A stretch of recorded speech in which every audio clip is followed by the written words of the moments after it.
Olá, irmãos. Está começando agora mais um culto de oração aqui em família. Espero que todos estejam bem nas suas casas. Vamos refletir num breve texto que se encontra em 1 Timóteo, capítulo 6, no versículo 15. Né? Aqui o contexto é mais ou menos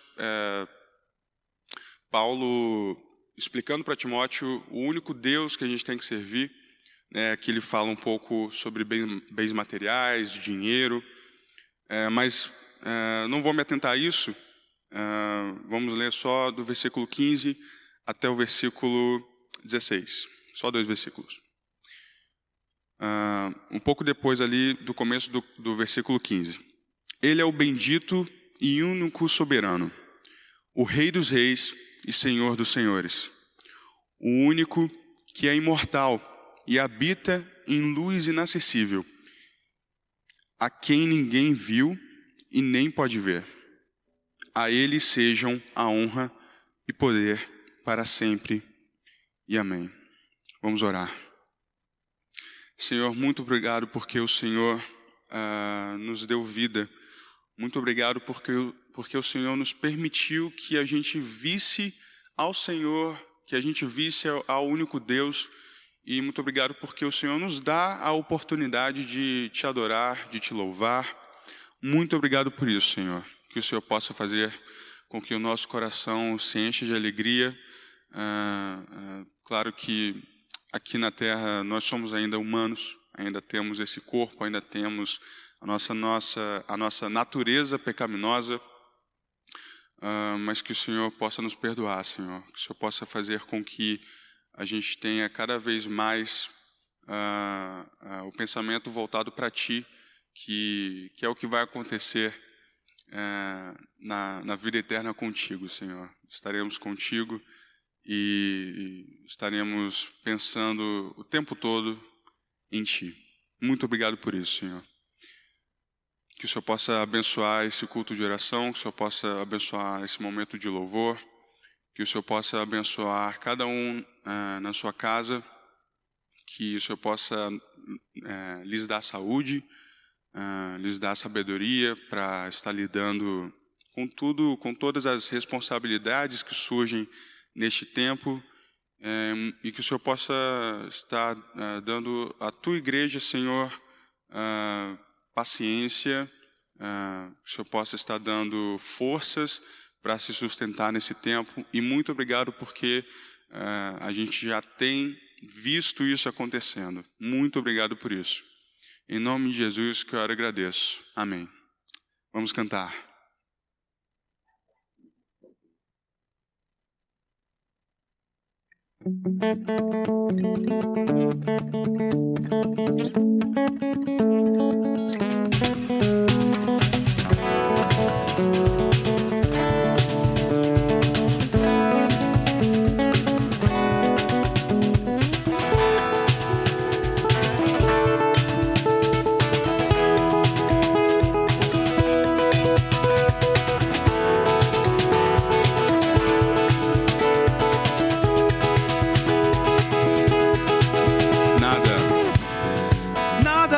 Separar, mesmo se eu me abalar, teu amor não falha.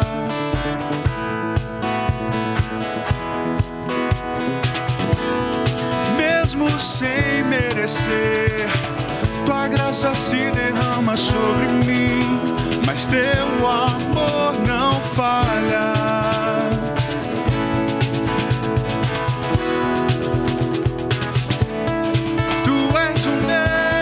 Sempre, teu amor não muda. Se o choro dura uma noite, a alegria vem pela manhã. Se o mar se enfurecer, eu não tenho que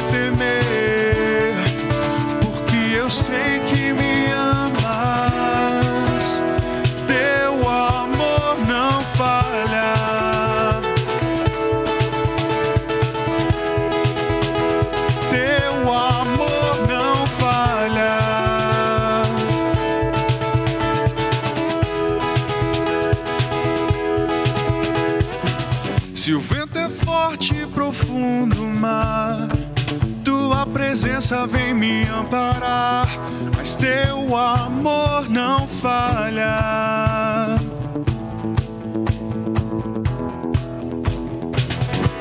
Difícil é o caminhar, nunca pensei que eu fosse alcançar, mas teu amor não falha.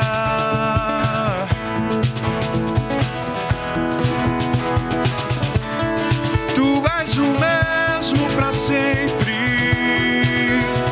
teu amor não muda. Se o choro dura uma noite, a alegria vem pela manhã. Se o mar se enfurecer, eu não tenho que temer, porque eu sei que me amas. Teu amor não falha.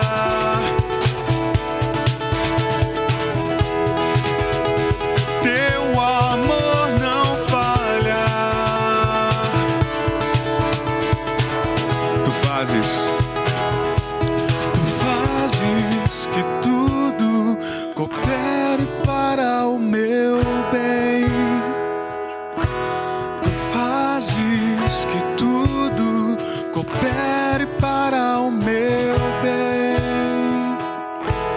Tu fazes que tudo coopere para o meu bem.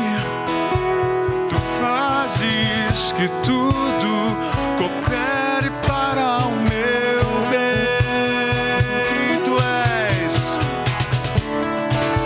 és o mesmo para sempre. Teu amor não muda. Se o choro dura uma noite, a alegria vem pela manhã. Se o mar se enfurecer, eu não tenho que temer, porque eu sei que me amas. Teu amor não falha.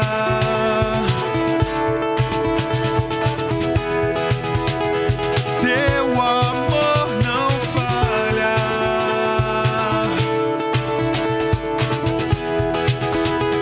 Teu amor não falha. Amém. Vamos louvar o Senhor, vamos continuar neste tempo de adoração.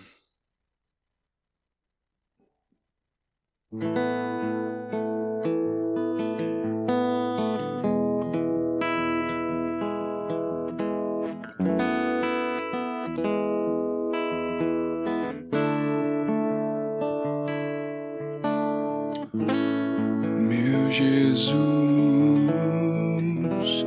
Salvador, outro igual não há. Todos os dias quero louvar as maravilhas de teu amor. Consolo, abrigo, força e refúgio é o Senhor.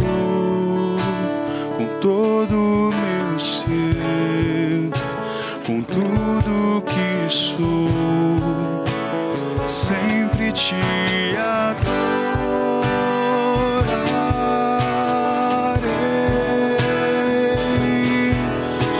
Aclame ao Senhor toda a terra e cantemos poder, majestade, louvores ao Rei. Montanhas se prostrem e rujam os mares ao som de teu nome. Alegre te louvo por teus grandes feitos.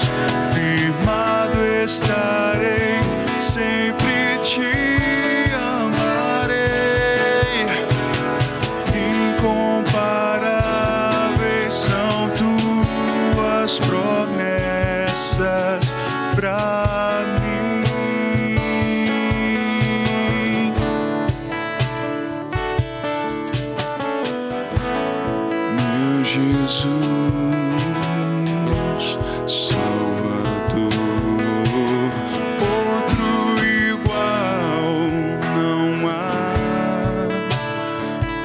todos os dias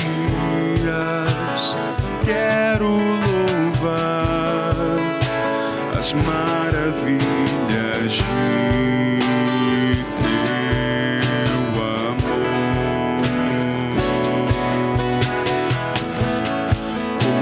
Consolo,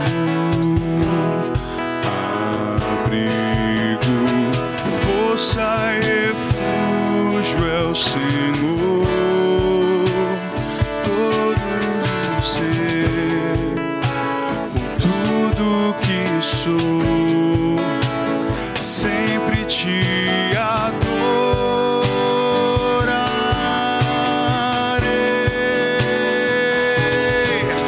Aclame ao Senhor toda a terra e cantemos poder, majestade, louvores ao Rei. Montanhas se prostrem e rujam os mares ao som de teu nome. Alegre te louvo por teus grandes feitos. Firmado estarei, sempre te amarei. Incomparáveis são tuas promessas. Incomparáveis são tuas promessas. Incomparáveis são tuas promessas pra mim.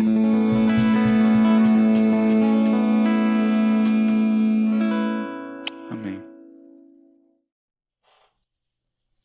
Olá, irmãos, bom estar com vocês para mais um estudo aqui nesse culto de quarta-feira, agora culto nos lares, né? Estamos distantes, mas ao mesmo tempo junto com os irmãos aí na casa de vocês, através da mídia. Então nós queremos aproveitar um pouquinho esse estudo. Nós estamos vendo aí o livro de Admiração de Paul Tripp e vamos para o 12º encontro, o 12º estudo sobre esse livro. E a ideia aqui é falar sobre criação de filhos, educação de filhos. E isso tem sido algo secundário na vida dos homens, das mulheres desse tempo, do século XXI. E existe uma música antiga que fala que ainda somos os mesmos que vivemos como os nossos pais. Mas essa música ela não está muito entoada com os tempos de hoje. Principalmente porque, infelizmente, criação de filhos ela é algo, principalmente aqui no Ocidente, ele é algo secundário. Nós somos muito preocupados com o nosso futuro, nós somos preocupados com a percepção das possibilidades, das oportunidades. Então, criar filho é algo secundário e não primário. Outros assumem uma responsabilidade muito grande a criação de filhos, então no máximo quero ter um filho só. E temos também uma visão de que criar filho é uma carga muito pesada, então prefiro nem ter filhos. Vivemos aí um tempo muito difícil com relação a essa visão de educação e criação de filhos. Mas o que a Bíblia diz sobre isso? O que nós entendemos que o Senhor nos deu como ordem, como mandamento para a criação de filhos? Então eu queria primeiramente ler com vocês dois textos. O primeiro está lá em Gênesis, no capítulo 1, versos 27 e a primeira parte do 28, que diz assim: Criou Deus o homem à sua imagem, a imagem de Deus o criou. Homem e mulher os criou. Deus os abençoou e lhe disse: sejam férteis e multipliquem-se, encham e subjuguem a terra. Então o primeiro mandamento é que vocês se multipliquem. Deus criou homem e mulher, os uniu para que eles se multiplicassem na terra. E ele continuou falando isso também lá em Gênesis 9, no versos 1. Depois que a família de Noé foi salva por Deus, né? Deus diz o seguinte para eles: Deus abençoou a Noé e seus filhos dizendo-lhes: sejam férteis, multipliquem-se e encham a terra. Bom, gente, criar filhos nós podemos ver então que é um mandamento de Deus. Ele é uma ordenança. Então, qual a dificuldade que nós encontramos na educação dos filhos? Paul Tripp, ele vai trabalhar, ele vai lançar uma ideia, né, uma pergunta. Se pudéssemos resumir num pedaço de papel, se você pudesse escrever qual a função da família dada por Deus, o que você escreveria? Ele também lança uma outra pergunta. O que você escreveria sobre o programa que você tem à mente para a criação dos seus filhos? Será que você saberia escrever? O que se tem percebido é que existe um número grande de pais que agem com muita disciplina, com muito rigor com seus filhos, com fidelidade, com a visão de que está certo da forma com que cria. Mas o resultado nunca é o esperado. Muitas vezes também são os pais que, em grande quantidade, aí, têm se perdido na criação de filhos, e a perspectiva dessa orientação da criação, ela não é a melhor possível. Bom, o que Paul Tripp vai trabalhar então? Ele vai trabalhar duas ideias.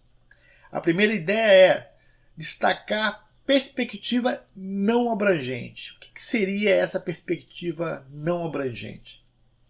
Se perguntarmos aos pais o que eles desejam para os seus filhos, né? Possivelmente a premissa que eles querem que aconteça na vida dos seus filhos seria filhos obedientes, que tenham uma performance em tudo, sejam bons em tudo, seja performance cultural, filhos esclarecidos, com um bom trabalho, com uma boa reputação, com uma carreira ótima, um casamento bem estabelecido, um casamento diante do Senhor perfeito aí, né? Talvez seja essa a visão de todos os pais para os seus filhos. Por isso os pais estabelecem um programa para moldar o comportamento dos filhos. E para isso ele usa de disciplina, ele usa de autoridade. Esse é o sistema reativo naquilo que você quer que a sua criança siga e cresça com isso. Só que o sistema reativo ele tem falhas. E por isso ele é chamado de uma perspectiva pouco abrangente. A falta de abrangência ela também é conhecida como sistema reativo, porque ele tem alguns problemas. Por mais disciplina, controle, regulação, adequação do comportamento que os pais exigem dos filhos, os pais só conseguem um controle determinado nos seus comportamentos, mas não atinge o ideal, que é atingir o coração. E é aí que quando o jovem muitas vezes sai das suas casas e se não tiver o controle sobre eles, eles irão agir conforme o que determina o seu coração. Esses jovens podem ser criados aí numa casa que estão baseados aí numa fé determinada, né? uma base religiosa, mas se o coração não for disciplinado, quando esses jovens saírem das suas casas, entrarem numa faculdade, viverem uma vida independente, eles podem abandonar a fé. Uma outra situação aí da educação reativa e sem abrangência é que a disciplina empregada pelos pais, muitas vezes ela é determinada pelo humor e pelas emoções dos pais. Lembra aquela famosa frase que os pais falavam pra gente? Não faça isso. Aí o filho pergunta para o pai e para a mãe, mas por quê? Porque não quero. Isso é a base das reações emocionais dos pais. Muitas vezes eles estão chateados com algum problema.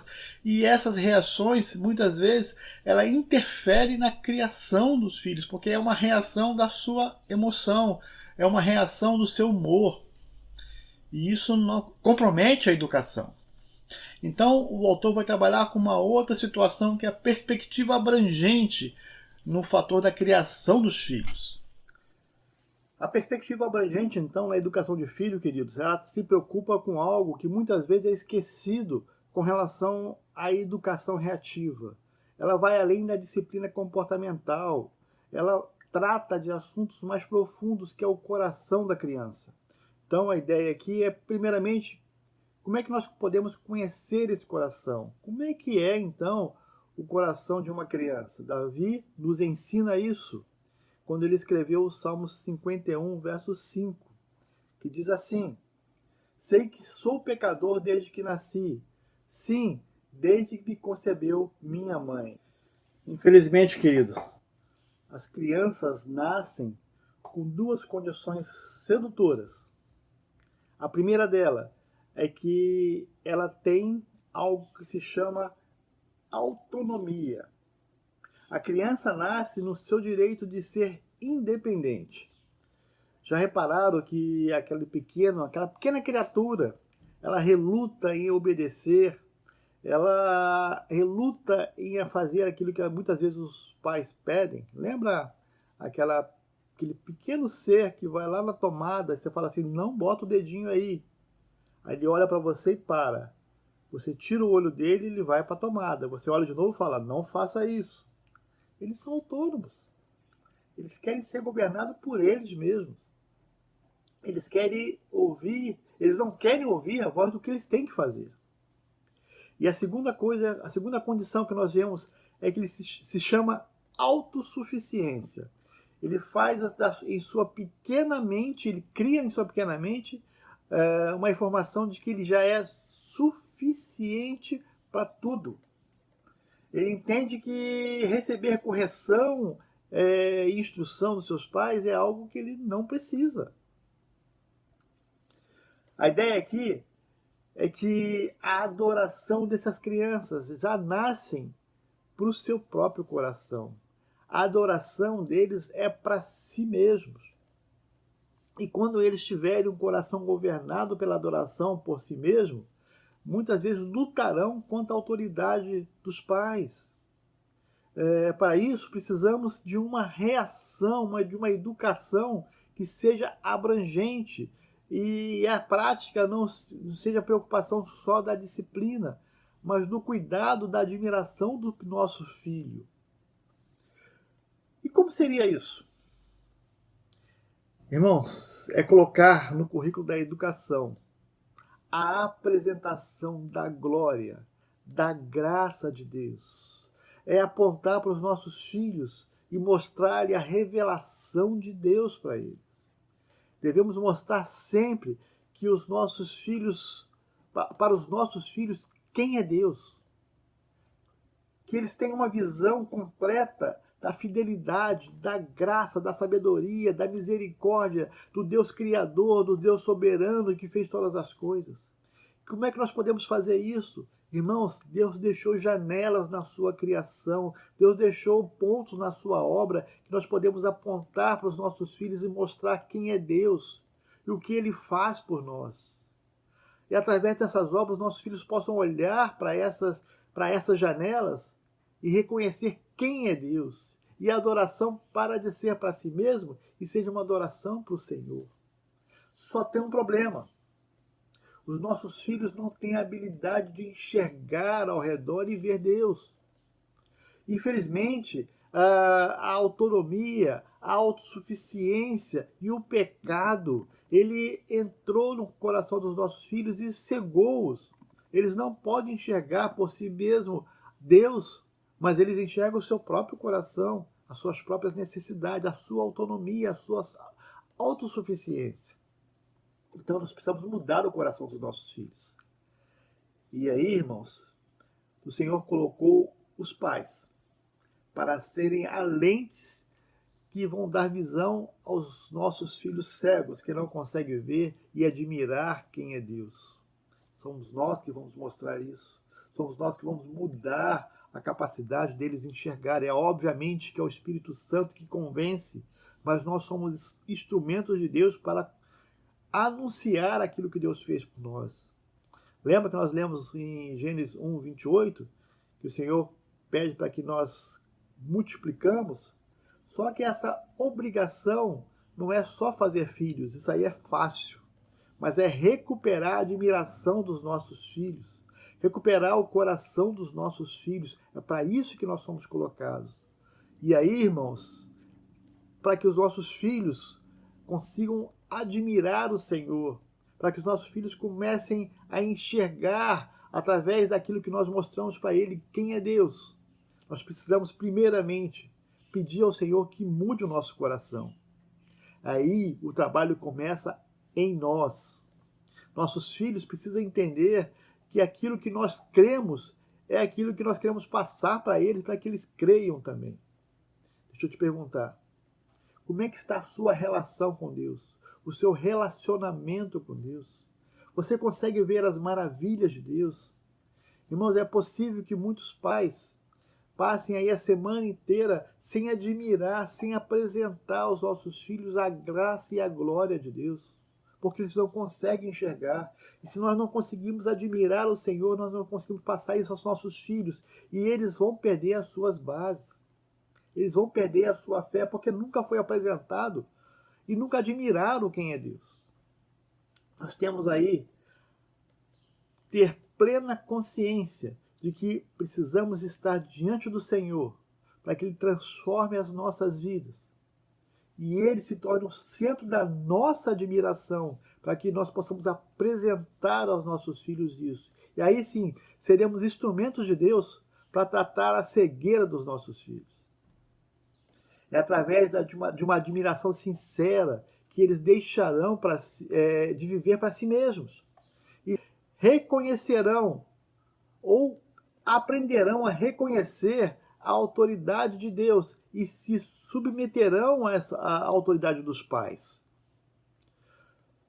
Pais, para que nós possamos fazer isso, nós temos que viver uma vida sob a autoridade que vem do alto. Precisamos reconhecer que nós somos representantes de Deus aqui na terra para a educação dos nossos filhos. Então nós temos que nos submeter à autoridade de Deus. Cuidado quando você exercer autoridade, e muitas vezes nós fazemos isso de modo egoísta, somos abusivos, somos parciais, muitas vezes irritados. E quando nós expressamos esse comportamento na educação, nós estamos colocando na frente, na linha de frente de Deus. Irmãos, isso não é tarefa fácil. Confesso que criar filhos, muitas vezes nós criamos de uma maneira reativa, conforme aquilo que nós queremos, e esquecemos de colocar Deus aí e a admiração de Deus para que eles possam ver o Senhor em todas as coisas. E aí nós interferimos na educação dos nossos filhos. E a educação para de ser abrangente. Mas isso acontece porque nós somos inconstantes, impacientes, irritadiços. E isso acontece por causa da nossa natureza. E como diz o autor, nós estamos fadados ao fracasso. Então, se coloca diante do Senhor. Abra o seu coração. Não deixe de produzir a admiração por Deus, que ela seja maior do que nós mesmos, do que as nossas vontades. E aí sim, serviremos como instrumentos para mudar o coração dos nossos filhos. Irmãos, apontem para o alto, apontem para a glória, apontem para o Senhor, mostre aos nossos filhos quem Deus é, o que Ele fez por nós e continua fazendo. Mostre a graça de Deus, mostre o poder da ressurreição e da salvação em Cristo Jesus. Aponte para aquilo que Deus mostrou e fez. E aí, irmãos, nós podemos mudar sim o coração dos nossos filhos. E a admiração dele, que nasce sendo para si mesmo, passa a ser uma admiração ao Deus soberano, ao Deus criador, ao Deus do universo. Nós possamos ser instrumento de Deus na criação dos nossos filhos. E que o Senhor possa nos ajudar quando nós passamos a olhar para Ele e ver que o Senhor tem sido o alvo da nossa adoração e da nossa admiração. Ela possa transformar o coração dos nossos filhos. Que o Senhor nos abençoe ricamente e abundantemente e nos ajude na condução da educação dos nossos filhos. Vamos orar? Senhor querido, muito obrigado porque nós a cada dia aprendemos, e nunca é tarde, Senhor Deus, de aprender a forma que como vamos conduzir na criação dos nossos filhos, na educação dos nossos filhos. Senhor, nos ajuda a poder olhar para cima, olhar, Senhor Deus, a cada janela que Tu deixaste aqui na criação, na Tua obra, para podermos vermos quem é o Senhor e quão poderoso é. Obrigado, Senhor Deus, porque através disso nós podemos agora mostrar aos nossos filhos quem Deus é. E através disso mudar o coração deles, para que eles vejam a glória do Senhor, a graça do Senhor e cresçam, Senhor Deus, sem perder as suas bases, principalmente a sua fé. Guarda os nossos irmãos que estão aí, Senhor, ouvindo essa palavra, que nós possamos ser transformados, Senhor Deus, e possamos nos mexer, nos moldar diante do Senhor, para que através dessa experiência podemos, Senhor Deus, aí sim, trabalhar no comportamento dos nossos filhos. Oramos assim, agradecido em nome de Jesus. Amém. Muito bem, irmãos? Ficamos aí com o restante do trabalho que nós temos aí de oração, né? Vamos aproveitar esse tempo em família e vamos pegar aí os pedidos e vamos estar orando, terminando aí esse tempo que nós temos. Muito obrigado, fiquem com Deus.